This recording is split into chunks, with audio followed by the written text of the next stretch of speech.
Om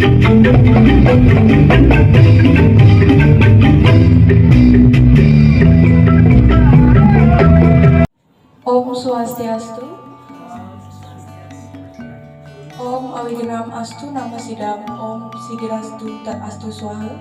Om Anubada Kertawiyantu Wiswata. Umat sedharma yang saya banggakan, pertama-tama marilah kita panjatkan puji syukur kehadiran Ide Sang Hyang Widiwasa, karena Astu Karta Warga Nugrahanya kita dapat berkumpul bersama-sama di tempat ini dalam keadaan yang sehat. Dalam kesempatan ini, saya ingin menyampaikan sepatah dua patah kata tentang cinta kasih dalam agama Hindu. Umat sedharma yang saya sayangi, sudah menjadi kata yang terpadu antara cinta dan kasih. Tentu makna kasih lebih dalam daripada cinta. Dalam mengasihi, sudah terkandung makna mencintai. Cinta adalah perasaan pada kesenangan, kesetiaan, kepuasan terhadap suatu objek. Adapun yang menjadi objek dari cinta kasih itu adalah semua ciptaan Ide Sang Hyang Widiwasa. Ciptaan Tuhan dapat digolongkan dalam tingkatan sesuai eksistensinya. Dalam kemampuannya, yaitu yang pertama, Eka Pramana, ialah makhluk yang hanya memiliki aspek kemampuan berupa bayu, tenaga atau hidup. Contohnya seperti tumbuh-tumbuhan. Yang kedua adalah Dwi Permana.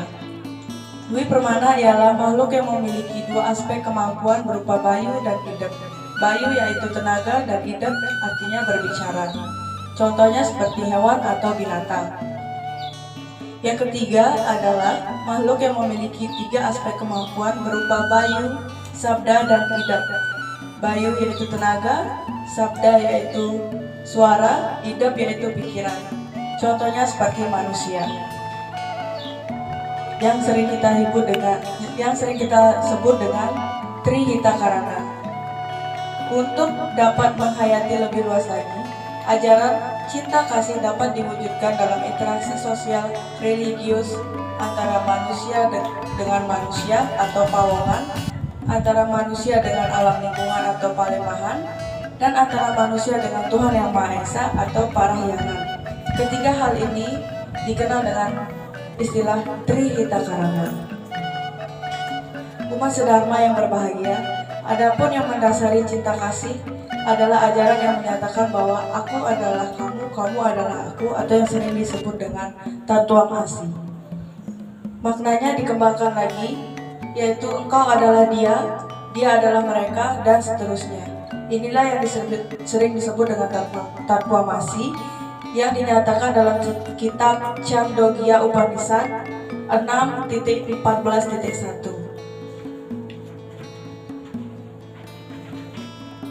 Umat sedharma yang saya banggakan, cinta kasih bukanlah sekedar penghias bibir atau buah bibir yang berbunga-bunga, tetapi sebuah realita yang tulus, lascarya tanpa pamrih. Sesungguhnya bagi siapa saja yang telah mencapai tahap ini dapat dipastikan kehidupannya semakin tentram, tenang, damai, dan bahagia. Cinta kasih yang tulus lascarya dapat memberikan dampak yang sangat fundamental dalam memberikan arti dan makna kehidupan yang akan datang. Dimensi waktu yang lampau, sekarang, yang akan datang merupakan pengantaran cakra kehidupan yang harus dilalui dengan semangat cinta kasih dan kunjung pandang kepada semua ciptaan Sang Hyang Widiwasa. Dalam Bradhan Kandya Upanishad 1 4.10 dinyatakan Aham Brahman Asmi, yang artinya aku adalah Brahman atau Tuhan. Sedangkan Chandogya Upanishad 3.14.3 dinyatakan Sarvam Klau Idam Brahman, yang artinya semua adalah Brahman atau Tuhan.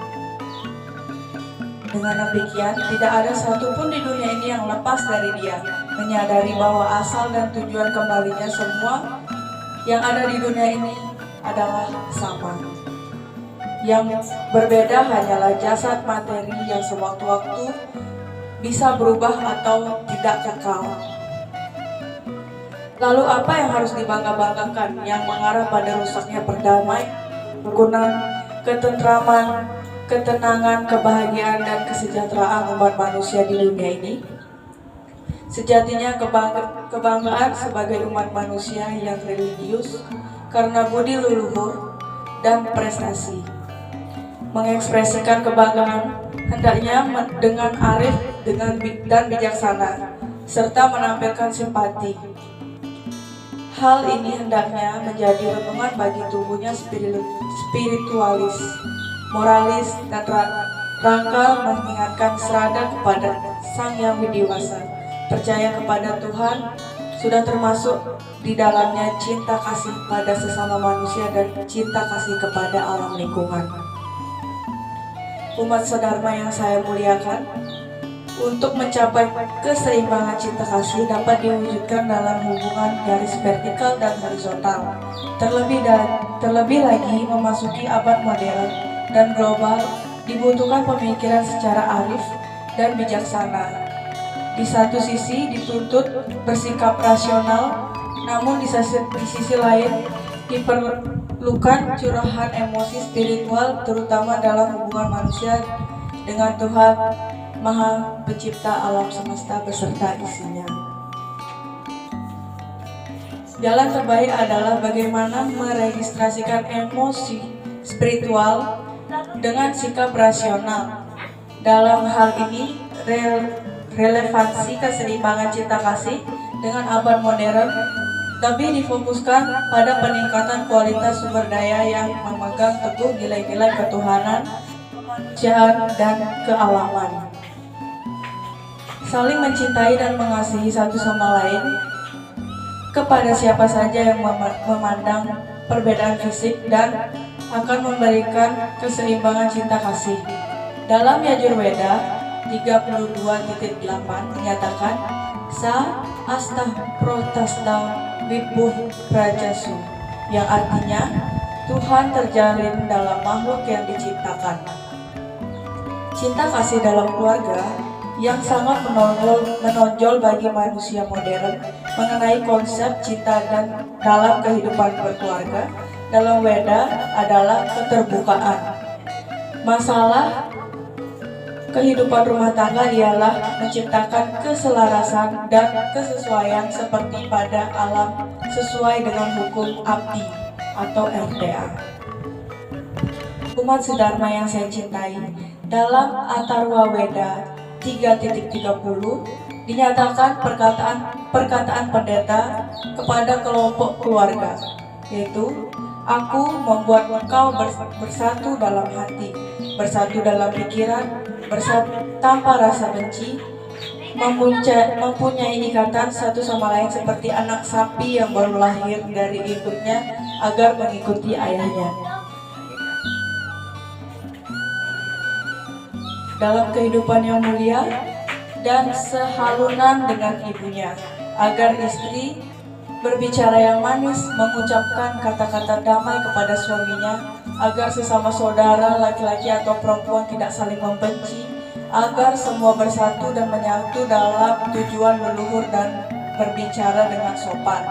Semoga minuman yang engkau minum bersama dengan makan makanan bersama adalah konsep hubungan garis vertikal dan horizontal, juga berlaku dalam kehidupan agar mencapai satu tujuan luhur, yaitu keharmonisan, ketentraman, kedamaian, dan kebahagiaan bersama.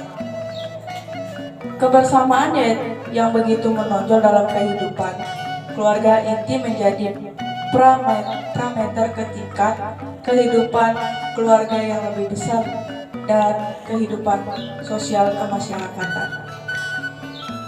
Umat sedharma yang saya sayangi, dari uraian tadi dapat disimpulkan bahwa ajaran cinta kasih bersifat umum atau samena dan universal atau sadarana. Dalam perspektif Hindu, ajaran cinta kasih diwujudkan dalam hubungan garis vertikal dan horizontal dengan yang dikenal dengan Trihita-karana. Cinta kasih dapat diwujudkan apabila memahami secara sinergi antara perasaan dan emosi spiritual serta sikap rasional yang dilandasi dengan ajaran Tattwam Asi Sarwam Kaulu Idam Brahman, Aham Brahmam Asami. Umat sedharma yang saya cintai, sekian yang dapat saya sampaikan. Apabila ada kata-kata saya yang salah, saya mohon maaf yang sebesar-besarnya. Semoga apa yang saya sampaikan dapat bermanfaat bagi kita semua, khususnya bagi umat Hindu sekalian. Dan saya akhiri dengan Parama Santi. Om Santi Santi Santi Om. Terima kasih.